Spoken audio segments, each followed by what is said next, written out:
So I am Stephen Smith from Ramon Greenwood's group in Edinburgh, and I have to apologise that the title of the talk has been cut in half due to time constraints, but you may rest assured there are still at least 4 arguments against the RDME.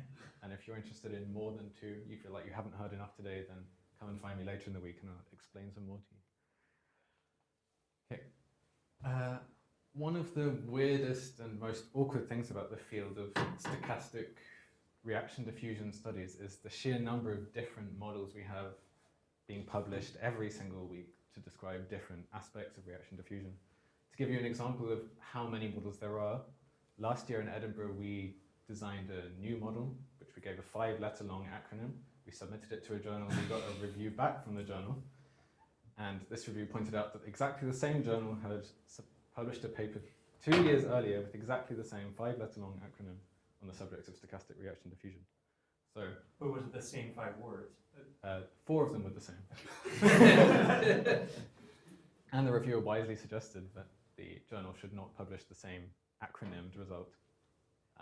Different methods, but the same acronym twice in 2 years. So that's just an idea of how many different models there are in stochastic reaction diffusion.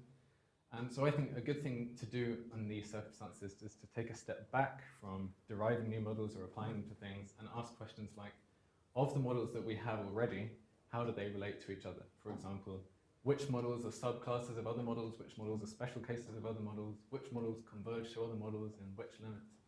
And the most important question of all, given a problem, which model should I use to get the optimal solution to that problem in the fastest time? And today I want to talk about a particular model, the reaction diffusion master equation, which is very popular, and I want to present a few problems with it.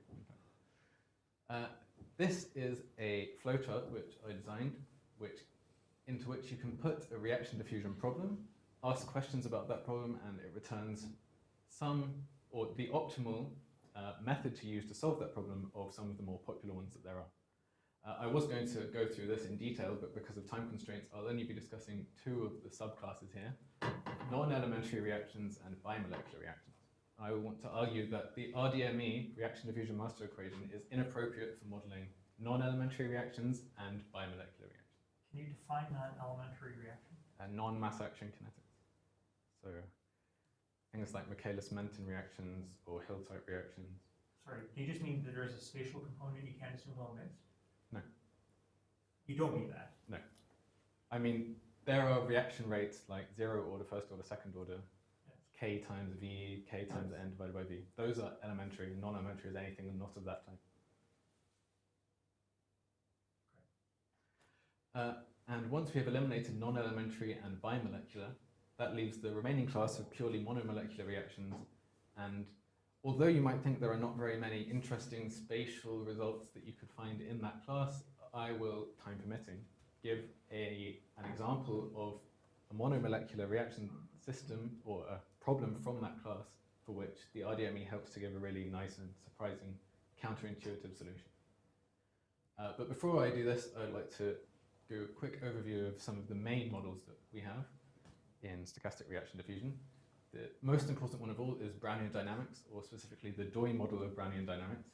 In this model we have a volume and some particles in that volume, and the state of the system is the explicit position of every single particle in the volume. So we actually track the specific position of these particles as they diffuse by Brownian motion through space, and they have completely continuous spatial components so that each particle is described by 2 or 3 numbers depending on the dimension of the space, and this is the state of the system. And in the Doi model, as some of you will know, bimolecular reactions happen between pairs of particles if they are intersecting, if their radii are overlapping at any point. Second model that comes up a lot is the chemical master equation, or CME model. In this case, we remove all the extraneous details from Brownian dynamics like particle positions, and we are only interested in one number, the total number of molecules of each chemical species. So in this image, I have left in a faded version of the Brownian dynamics system to emphasize that there is an underlying Brownian dynamics model behind the chemical master equation. But the chemical master equation only is interested in the total number of molecules. And in order for this to be a consistent way of describing a system, we have to assume that there is infinitely fast diffusion, or equivalently, that all the particles are uniformly distributed in space. And this means that any pair of particles can react at any time, and there is no like spatial bias between which pairs are allowed to react and which ones aren't. And the third model, the most important one, is the reaction-diffusion master equation, most important to this talk, And this tries to sort of straddle the space between, on the one hand, Brownian dynamics, on the other hand, the chemical master equation, by dividing the space into subvolumes, artificial subvolumes that have no explicit physical significance, and these are called voxels. And instead of tracking the explicit position of each particle, instead we track the number of molecules in each voxel. And diffusion occurs as a hopping of particles between voxels. So while in Brownian dynamics, this particle might have diffused over there, in the RDME, you would just replace this 3 by a 2 and this 1 by a 2. That's how diffusion works. And the rate of hopping between voxels is directly proportional to what would be the diffusion coefficient in Brownian dynamics. And pairs in the same voxel can react. So these two particles could react, but this one couldn't react with that one, and so forth. So these are the three main models that come up in stochastic reaction diffusion stuff. Now, I want to talk about non-elementary reactions first, and in order to do that, we have to think about fast diffusion. The reasons for that will become clear quite quickly. And so what I really want to think about is what happens to the RDME if diffusion is fast. By that I mean infinitely fast. So here I've set up a very simple kind of volume with 3 voxels, 24 particles in those voxels. In this voxel we have 7 particles, 9 particles, 8 particles. And let's imagine that I have a remote control which allows me to play and pause time as I want. So if I play time and then pause it here, what happens to these particles? Well, each particle hops back and forth between these voxels a very large number of times because diffusion is fast. So no matter how short the time gap is between these two images, the particles will have hopped back and forth so many times that their position here will be completely uniform. So there'll be a 1/3 chance they're in this voxel, 1/3 chance in that voxel, 1/3 chance of being in that voxel. Which means that the total number in each voxel is a binomial random number. And again, if I play time and then pause it again, we're going to get more binomial random numbers completely independent of the previous time, no matter how short this time gap is. That is what I mean by fast diffusion. Just one time, another time, no matter how short the gap is between them, the particles will be binomially redistributed throughout the space. Now let's think about what happens to a reaction under these circumstances. So here we have a simple first order decay reaction with rate k. In the CME, this would occur with a rate k times n, where k is the rate, n is the number of x. Now in the RDME, we would get this rate k times ni in voxel I. So in voxel 1, this would happen with rate k times 7, voxel 2 would happen with rate k times 9, and so forth. Then, if we want to think about what happens under fast diffusion conditions, 7 is no longer the appropriate number to put in here. Instead, we want to know, under the binomial distribution, how often is this reaction likely to happen in this voxel. And the way we do that is take the expected value of this function under the binomial distribution. And then if we want to work out the global rate, the rate at which this happens overall, we just add the rates together in each voxel. So in the CME, we have a rate k times n.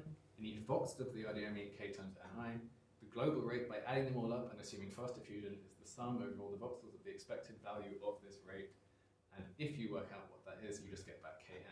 Not surprising. The CME is a fast diffusion global description. The global RDME under fast diffusion conditions is again a global fast diffusion description, so we get the same result. Sorry, I mean, but for unimolecular reactions like this, they don't care about space anyway, right? Yes. So I mean, any method's going to probably give you the same result, right? Yes. Okay. But this is not interesting. This is very obvious. The interesting bit comes next when we ask what happens for other types of reactions. So here's a table. Suppose that we have a CME in volume V and an RDME with n voxels, each of them with volume V over n. If we have a CME with rate some function f of n, the number of molecules, and V the volume, the global RDME rate will be given by the sum over all the voxels of the expected value of this function. So if we put in some mass action rates, the zero order reaction k times V comes out as k times V, fine. Kn, as we've seen, comes out as Kn. Second order reaction, k over V times n times n minus 1, comes out again as k over V times n times n minus 1. Now suppose we put in some more weird reactions. This is a Michaelis-Menten type reaction. If we insert that into the RDME and take the limit of fast diffusion and the global variable, we get something completely different. This is a hypergeometric function, depends on m. It's clear that this is not the same as this. So what has happened here? And you might think that, okay, this function is behaving weirdly, maybe it's a polynomial thing, maybe every polynomial satisfies this property. But no, if we take a reaction like this, K over V times n squared, it looks a lot like a mass action rate, but not technically a mass action rate. It even has the right scaling with volume. Put it in, we get out something completely different. K times n minus 1 over V plus n, an extra factor added onto the n. Even if we put in a constant K, we get out something different. So it appears that there is some non-trivial connection between mass action kinetics and binomial distribution. But I have no idea why this would happen. It seems a very random connection, but it happens that it appears to be true. What happens if we have third order reactions? Yeah, you can prove that any mass action rate with any number of species, any order, has this property. So how do you define that Penrose step K over V n squared? How do you define the reaction? Sorry? So is it like a one molecule is remotely this rate? This rate, you mean? Yeah, the next one, which is This almost like bimolecular but without n minus one. Oh, this one. I'm not ascribing any physical significance to these reactions. I'm just saying that even though this looks like it could be a mass action rate, the fact that it isn't means that it doesn't correspond to this nice behavior. So if you invented some When the reaction happens, you remove one molecule. what do you mean here? Yes. I'm not saying that there is a reaction that has this rate. I'm just saying that I'm interested in which functions have the property that when you put them through this operator, they return the same value. So these don't need to correspond to anything physical. I'm just saying that there's something special about functions of this type, which means that they are the fixed points of the operator. Are you going to show that? What do you mean, show that? Like, are we supposed to accept that last statement, or is this something you're going to show later in the talk? This one? Yeah. Well, I can prove that all mass action kinetics are fixed points of this. So I just want to check that I understand this correctly. So you're saying that if I have a bimolecular reaction, and so if I put all the molecules, maybe that's a word. So you put them in a pot, and you say, what's the mean reaction rate? You get one answer. And now you put them in compartments, and then you randomly assign every molecule to a compartment.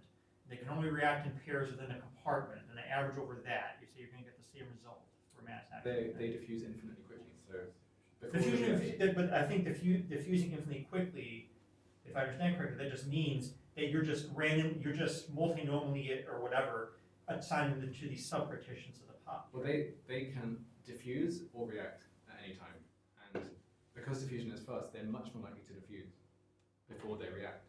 So that the reaction rate in any voxel is going to be an expectation over the binomial distribution. Sure. Yeah. And you're just saying that that works out to be the same. Yes. Okay. So I'm saying that there is for some weird reason which I don't understand, these types of functions are the fixed points of this operator, while these types of functions are not. And because you might not believe me that this is what happens, I have a nice example of a birth-death system with birth rate kV and death rate kn divided by k plus n over v. You could think of this as a protein being created and degraded by an enzyme. And here, Sorry, can you just go back one? So just in that operator you have there with the f of ni or whatever. Yeah. I mean, it's not really that the ni are binomial. You should be seeing because they're coupled, they're multinomial, right? Why? Aren't they? So if I have a constraint that I'm dividing a fixed number of particles into n. oh, okay, I guess you could say that the ni are, yeah. But you're saying I guess it doesn't matter because you're just taking a linear sum anyways. Well, each voxel is the same statistically. Okay. Excuse me, are you assuming any scaling for V and N? What do you mean scaling? Scaling that, I mean, it's not a genetic function. You assume that F is a function of V over M and not as a function of Well, V and M. here f is a function of n and v. Here I'm saying that because the voxel has volume v divided by m, when you apply this function in the voxel, you have to change the volume. This is a function of number of molecules and volume. So if this is the number of molecules, this is the volume, that's what you would input if you were going to evaluate this in the RDME, which is how the RDME is defined. And for other mass action rates, do you get the same? Yes. So here is the zero order birth rate and Michaelis-Menten type death rate. The blue histogram, if you can see it, is the CME solution. This is the global RDME solution when diffusion is very slow. As we increase the diffusion coefficient, you might expect the RDME to converge on the CME, but in fact it stops here at this red dash dotted line. That's the fast diffusion limit of the global solution of the RDME. And to prove that that thing with the hypergeometric function n is correct, you can analytically solve the master equation you would get with birth rate this and death rate this I wouldn't call it a chemical master equation because this doesn't really correspond to any chemical process. But there is a master equation which describes the global behavior of the RDME, but it's not the chemical master equation. So that is the blue circles there.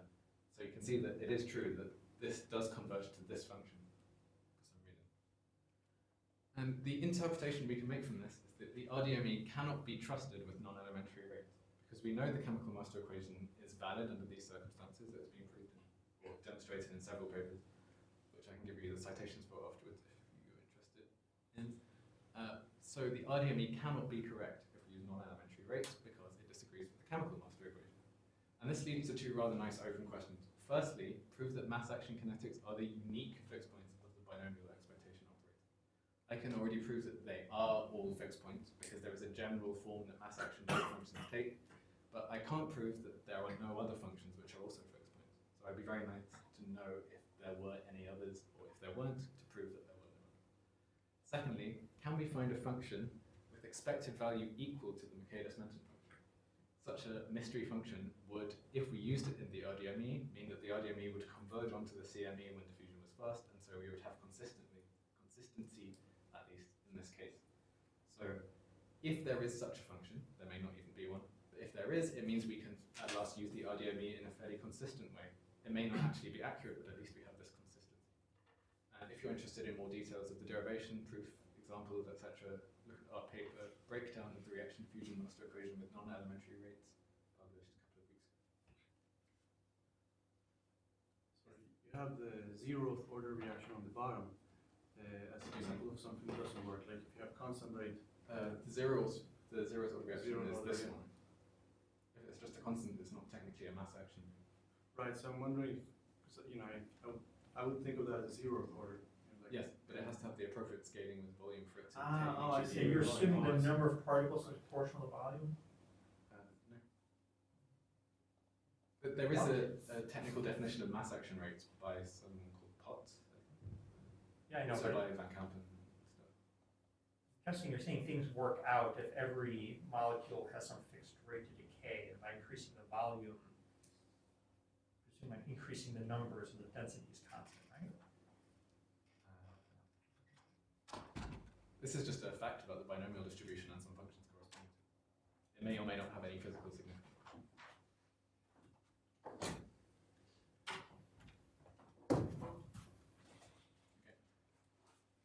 So we have seen that for reaction diffusion problems with non-elementary reactions, under fast diffusion conditions, the CME is the correct model to use. If we do not have fast diffusion conditions, there is no model that describes these systems. So I've written here, we drag it here. Because if you end up here, you do not want to be here because there is no model you can use to solve your problem. Because Brownian dynamics cannot be used with non-elementary reactions because they don't really mean anything at the particle-specific level. The RDME, as we've seen, gives ridiculous answers. The CME assumes fast diffusion. So if you end up here, just choose a different problem. Right? There is no solution to your problem that I think. Okay, so now we move on to bimolecular reactions. And as many of you will know, it was shown by Sam Isaacson in 2009 that bimolecular reactions never happen in the RDME in the negative small boxes. Why? Well, if we think of two particles with their centers here and their radii like that, under Brownian dynamics, these two would be capable of reacting in this configuration. In the RDME, they're also capable of reacting because they're in the same voxel. Fine. Here, these two particles are technically overlapping, so under Brownian dynamics, they would be able to react, but they're not even in the same voxel in the reaction-diffusion master equation because the voxel size h has been reduced so much. They're not even in neighboring voxels, so it would take 4 jumps for this particle to move to a place where it could react with the other. So for this reason, if you take the limit h goes to 0 of the RDME, you get that bimolecular reactions just don't happen and particles just diffuse relative to each other. And there are two solutions that you could have to this problem. Firstly, use the convergent RDME, the CRDME, which states that particles can react with particles in nearby voxels. So you modify the rules of the RDME such that you don't only react with particles in the same voxel as you, but those in some radius around where you are. The alternative that you can do is continue to use the RDME, but choose a voxel size that's neither too small nor too large. Now this means that because if the voxel size is too small, you have the problem that I showed you just now. if the voxel size is too large, you could have two particles really far apart so that in Brownian dynamics they wouldn't react, but they may be in the same voxel if the voxel size is big, and they may be able to react under the RDME. So you have to choose a voxel size either too small nor too large for the RDME to agree with Brownian dynamics. But of course, saying too small or too large is fairly meaningless numerically because we need to have actual bounds on H. What does H really need to be? And I will argue that there is only one value of H which is actually the correct one, or at most one, I suppose I should say. And that value of H is a function of the diffusion coefficient. So even if you get the right value of H under some circumstances, you just change the parameter value slightly, you find that your value of H you had before might give you bad results. In order to do this, we need to do something analytical with the RDME. So let's take a motivating system. Nothing goes to x with rate k1, x plus x goes to nothing with rate k2. This has a bimolecular reaction in. So in steady state, we would expect that the mean number of x molecules would go off to infinity because the bimolecular reactions would happen less and less as we took the limit h goes to 0. So if we take the limit h goes to 0, the mean number of x should go to infinity. And the obvious thing to do when you want to find out mean numbers of things is to apply the deterministic approach. In physics, this would be called the mean field approach. And this is called the rate equations in the chemical master equation, if you're familiar with that. And we can apply the deterministic method to the RDME just as you would to the chemical master equation. And we find that it tells us that the mean concentration of n divided by v, n being the number of x molecules, is given by the square root of k1 divided by 2k2. Now this cannot be correct, because as I just said, if we take the limit h goes to 0, this reaction should never happen, the mean number should shoot off to infinity, so this cannot be right. And anyone who is familiar with this system will recognize that this is actually also the solution of the rate equations of the CME. So what this is saying is that at the deterministic level, the RDME and the CME predict exactly the same behavior, which is manifestly not true when you have bimolecular reactions. So this has to be Here you're thinking 3 dimensions. the dimensions don't really matter. Well, you're not going to lose your reaction in 1D, right? Why? Because they can still find each other. Yeah, they can. Okay. Yes. Well. What I'm going to say is going to be true in general, but I guess that motivation is not true. So what we do is the first order correction to this using the Van Kampen expansion, which some of you may know. It's very popular for the chemical master equation. You may have heard of the linear noise approximation, LNA, which is the application of the Van Kampen expansion to the CME. And what it gives you is a series expansion of the solution of the CME in the parameter 1 over v, where v is the volume. So you get, instead of solving the CME, you solve term by term the expansion of the CME in 1 over volume. And it can also give us a stochastic correction to the mean molecule number. So it turns out that if I apply the Van Kampen expansion to the CME of the system I just described, the mean concentration of n can be written as the deterministic part, which I showed you just now, plus what we will call a stochastic part, because this is the contribution that we get from thinking about the system beyond the deterministic level. There will, of course, be more terms after here to order 1 over v squared, 1 over v cubed, but I'm not worried about them at the moment. And the question I want to ask is, can we do the same for the RDME? In that case, we would expect to get a deterministic term plus a stochastic spatial term, which hopefully will depend on h, the voxel size. And it turns out that for one-species systems in 1, 2, and 3 dimensions, we can, in fact, get the expansion of the RDME in this form. So the mean number of molecules of any system with one species in 1, 2, and 3 dimensions in space, we can get the mean number of molecules as that Van Kampen expansion to first order. And if you're interested in seeing how we go about doing this, we have a paper in the Journal of the Royal Society Interface, came out about a month ago, and it's very long, about 30 pages, and it goes into a lot of detail about the derivation. So by all means, go and look at it if you're interested.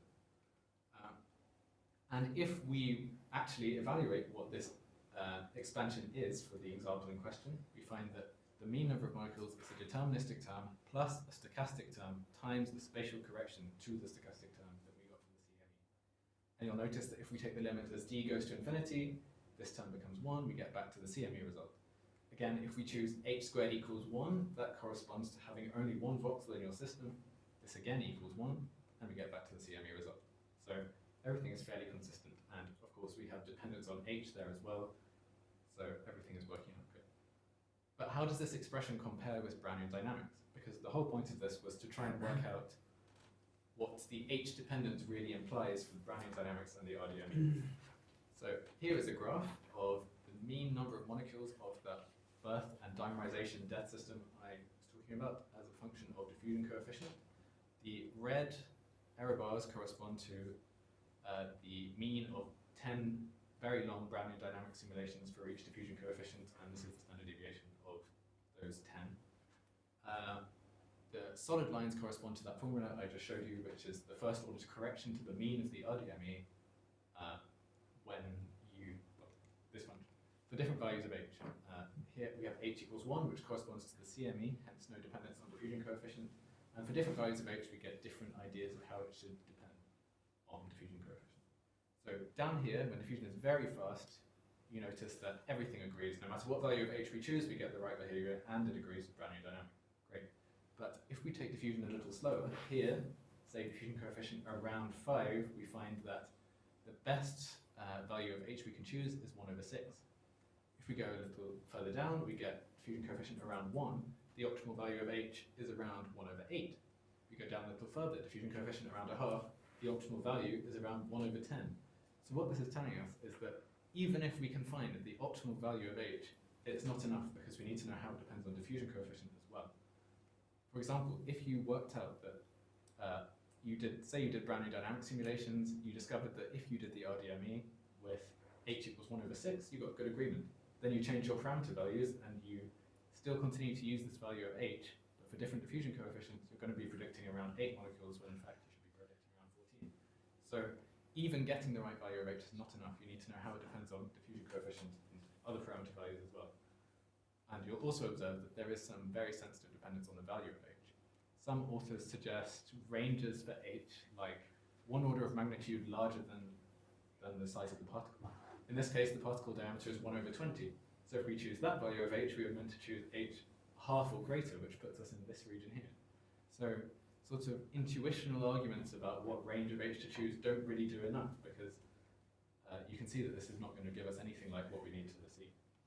So what is the implication of this for the RDME? Well, it's very sensitive to H, and there is exactly 1 H. A range is not really going to be enough, and even if it was enough, that range would have to depend on diffusion coefficients. So I would say currently it's very risky to use the RDME for bimolecular systems because you simply do not know which value of H to choose. I mean, you could do Brownian dynamic simulations to check which value of H is the best, but then if you change your diffusion coefficient, you're going to have to do that again to make sure that you know that it's not going to change over the diffusion coefficient range that you're interested in. So the open question that corresponds to this is, can we find the optimal value of H as a function of diffusion coefficient for a given system? I don't know how you would even begin to go about answering that question because it just seems too difficult. But I think it needs to be answered if the RDME is going to continue to be used for Brownian dynamic or for bimolecular reaction systems. How much time do I have? Good. 25. Okay. So we have looked at non-elementary reactions. I explained that if you have fast diffusion and non-elementary reactions, you should use the CME. If you don't, you should find a different problem. If you have bimolecular reactions, fast diffusion, use the CME. If you don't, use Brownian dynamics or the CRDME. Do not use the RDME because it's going to depend on H in ways that you can't expect. But this leads us to the remaining class of systems, which is monomolecular reaction systems. And you might think that because we don't have collisions or anything like that in monomolecular systems, there isn't very much interesting spatial behavior which could occur. Well, I have an example of a system or an example of a type of problem which is of this class and has very interesting behavior. So I'm going to have to change gears temporarily and talk about biology. Here is a cell, a prokaryotic cell. Let's say it has some proteins inside it, these orange circles, and some DNA, the purple thing. And because it's prokaryotic, there's no nucleus, so the proteins can just move around wherever they want. Biologists often like to measure the total number of proteins in a cell over time using things like microfluidic devices and fluorescence microscopy. And if you do actually find the total number of molecules or proteins in a cell over time, you'll find that it has a highly fluctuating number. And the significance of this is put down by biologists to things like antibiotic resistance and evolution. And basically, systems biologists are very interested in trying to understand why proteins fluctuate and how to prevent it happening if you're a synthetic biologist, because you might want to have some kind of synthetic circuit inside a cell which you don't want to be affected by noise in this way. So understanding why this happens and trying to control it is a very important problem in systems biology. Now, the protein fluctuations are particularly significant if the proteins in question are transcription factors. Those are proteins which bind to the DNA to control the synthesis of another protein. So if you have a noisy protein concentration and that protein is a transcription factor, that means that the state of this gene is going to be fluctuating, and so the synthesis of the next protein in the chain will also fluctuate, and so the next protein will also be noisy. And several authors have shown that if you have a noisy transcription factor, the next protein in the sequence will be even noisier, the one after that even noisier than that, and so on and so forth.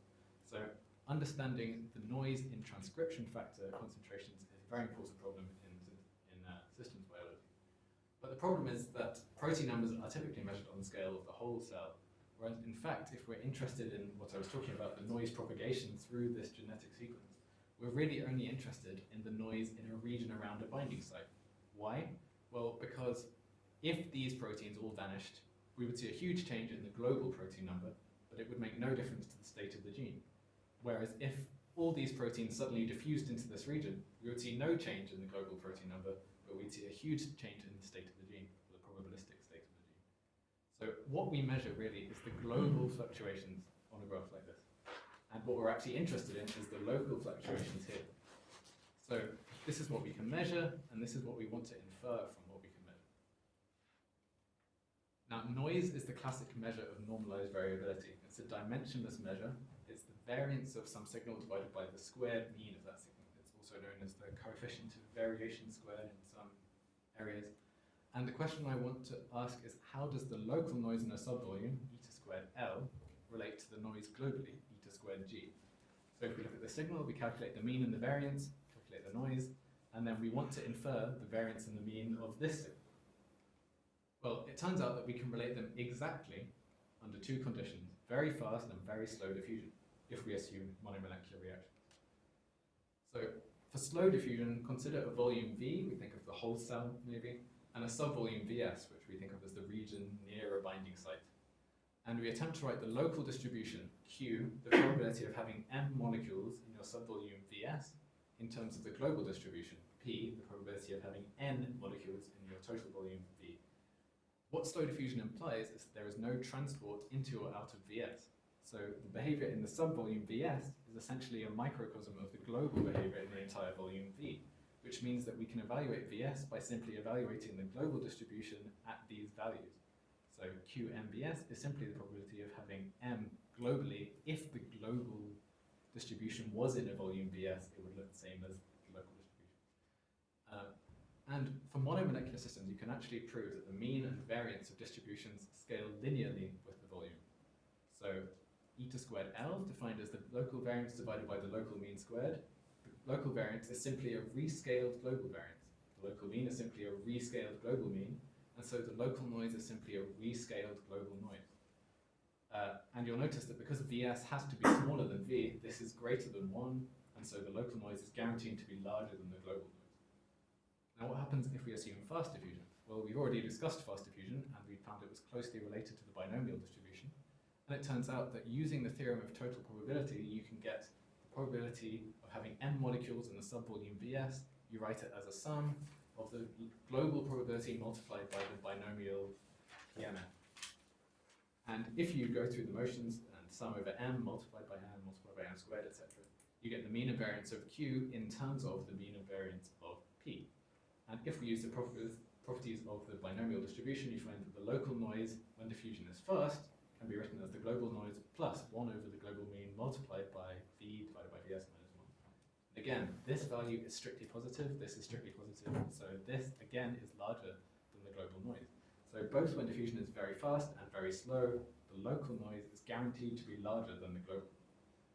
Now, this is all well and good, but you never come across infinitely fast or infinitely slow diffusion in real life. So what does it actually mean on real life situations? Well, we can ask the question, for instance, does diffusion increase or decrease noise at a local level? Well, my intuition was that if you increase the rate of diffusion, noise is going to increase. Because diffusion is very slow, you have some reactions. As you add diffusion, you get flux into and out of your subvolume as well as the reactions. So my intuition was that you should just get a little bit of extra noise added on top, perhaps proportionally to the diffusion coefficient. That was completely wrong. It turns out that if you ask the question of, is the fast limit larger or smaller than the slow limit, that it depends entirely on the Fano factor, which is defined as the variance divided by the mean. If the Fano factor of your global distribution is greater than 1, that implies that diffusion reduces noise in your system. I find that completely mind-blowing. I don't really know why that would happen at all. Why should increasing diffusion reduce the noise? Seems like the complete opposite of what should happen. If the Fano factor is less than 1, diffusion increases noise, and if the Fano factor is equal to 1, noise is completely unaffected by diffusion. This is also really strange. Fano factor is defined as a measure of how a system differs from the Poisson distribution, because Poisson distribution has a variance equal to its mean, so has a Fano factor equal to 1. So if you have a simple birth-death process, and you add diffusion, it turns out that no matter how much diffusion you add, the noise at a local level will be completely unaffected. That doesn't make any sense to me. This one does make sense because it's what you would expect. If you have more diffusion, you have more flux into and out of your region, so you should have more noise. And this one, again, completely mind-blowing. But to prove that it's true, I have an example of simple two-stage gene expression. Nothing goes to mRNA and back. mRNA goes to mRNA plus protein, protein decays. And this system has been solved analytically at the mean and variance level. And it turns out that the Fano factor is greater than 1. So according to the thing I just said, we expect that noise will go down when diffusion goes up. So I calculated the noise analytically, globally. That's the green line on this graph, noise against diffusion coefficient. So it's the D diffusion coefficient of M or P? P. M has a Fano factor equal to 1, because it's just Poisson distribution. So if you calculate the global noise, you get this value analytically. If you put that value into the two formulas I derived earlier for the slow and fast limits, you get the yellow and the blue lines respectively. Then if you simulate the system using Smolden, Smolden allows you, is a Brownian dynamic simulation software which allows you to calculate the molecule number totally and also the molecule number in a subvolume which you can define yourself. If you do that, you find that the global noise that you measure using Smolden gives you exactly the value that you would predict analytically. And incredibly, the local noise actually does decrease as we increase diffusion coefficient. And in the limit of slow diffusion, it actually agrees with the slow limit, and the increased diffusion actually agrees with the fast limit. So I still don't really understand why this happens. It just appears that if you have diffusion and it gets faster and faster, then the noise at a local level actually goes down. Very strange. Does anyone have any idea why that might be? Why? Just averaging more. I mean, it's like you're in a mixing. Like if you're in a fully mixed reaction cell, then the fluctuations will be less. But if you allow yourself to have, But why should there be the dependence on the Fano factor? Like, why should there be a difference between these cases? So, I mean, you're gonna have, what diffusion does is a combination of smoothing and adding noise, right? Okay, so it just happens that the Fano factor is the right. Well, I mean, so for, scale. as, I think it's also that when you're slowing. I mean, I'd have to think about this more, but I think that you get to Fano factor 1. That means you're kind of in a long time. You're in a rare event. It's looking like exponential, right? I mean, yeah. What do you mean exponential? It's not. We'll figure it out. I mean, if you have independent Poisson distribution everywhere, I think that has Fano factor 1, right? Yeah. And then if you're just exchanging, diffusing Poisson stuff around, it stays Poisson, right? So Fano factor 1 is neutral to diffusion. Yeah. But I think then if your distribution is very noisy, then the smoothing dominates, right? Whereas if you started with like a completely tight uniform distribution, then the fluctuations in the diffusion are going to create more noise. Okay. Well, it so happens that the Fano factor is the right measure for I think knowing whether this happens. Yeah. And there are applications of this which you can do. You will notice from this graph that as well as being the fast and slow limits, these are actually the upper and lower bounds for the local noise. So we could, if we assume that the noise is a monotonic function of diffusion, might be a risky assumption to make, but if we assume that, then we can assume that these are going to be the upper and lower bound, or vice versa, depending on the context. So, given a global trajectory of any system, if we make some assumptions about it, we can bound the local behavior without knowing anything about the underlying chemical system. And global trajectories can be obtained from experiments, e.g. fluorescence microscopy, and so now you can use them to infer local behavior. For example, a fun game to play with Smolden is to emulate a microscopy experiment. So pick an excessively complicated system, one with loads of species, loads of reactions, and simulate it with Smolden. Then using Smolden, you can calculate the total number of molecules over time, as well as the trajectories in a subvolume. But don't look at the subvolume data. Then you calculate the noise of the global trajectory, put that value into the fast and slow formula from earlier to get bounds for the noise on each subvolume. You'll get functions of the subvolume size and how that noise should be bounded between two curves for that subvolume size. And finally, compare the bounds with the local data and see if they're correct. So I simulated a system with 10 species and 11 reactions. This is a trajectory of that system. I think most people would say this trajectory is too short to get any kind of statistically significant data from. But nonetheless, if I calculate the mean and variance of this trajectory, put it into my formula, I find an upper bound and a lower bound by putting this value into my formula. This is the value I got from measuring the noise of the Smolden data. This is subvolume size or proportion noise.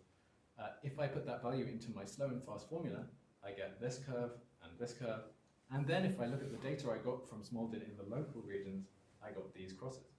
So incredibly, it actually fits between the two bounds, even though this system has bimolecular reactions in. It turns out that the fast diffusion bound actually is also valid for bimolecular reactions. It's only the slow diffusion bound which is not valid for bimolecular reactions. So it may just be that the value of diffusion coefficient I chose in this case was particularly fast. But in biology, diffusion coefficients tend to be surprisingly fast, so hopefully not too much of a problem. But it turns out that you can actually get from a short trajectory, for which you might think there is not much data in this trajectory because it's so short, you can actually get that much information about the local behavior. So, what are the implications of this? Noise in the subvolume is guaranteed to be larger than the global noise. This is quite significant because the noise in the region around a binding site is what is really propagated by the noise propagation stuff that happens in genetic networks. The Fano factor controls how noise depends on diffusion. So if you have a Fano factor larger than 1, the noise will go down. Fano factor smaller than 1, the noise will go up. And the local noise can be estimated from a global trajectory without knowing anything about the underlying chemical system, not even the diffusion coefficient. You don't even need to know that to estimate the local noise. And a paper about this is currently under review with PRL.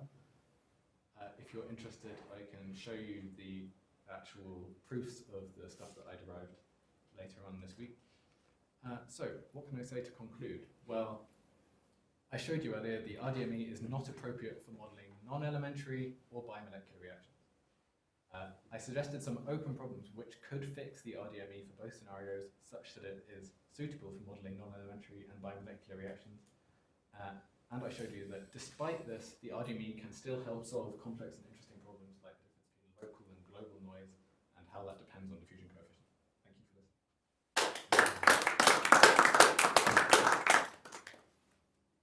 Yes. So I have some comment on your mass action results back on that table.